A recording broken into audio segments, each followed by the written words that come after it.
Hello, family. Greetings in Jesus' name. Trust is the beginning of relationship with the Lord. I have been driving myself into self-will, and things are in a different way. Still, there is hope for me, for His love is eternal, and He will guide and assist us.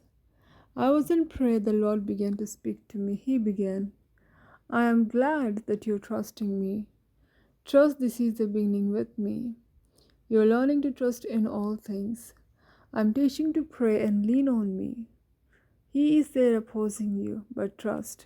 I will take my bride into victory. Yes, keep calling my name. When you see hindering, keep calling my name. And trust. It's hard. I'm making way for you, okay? Pray my will to be done. Hold on to me, just me, okay? Pray. That was the end of the Lord Jesus' message. Be blessed, family. Amen.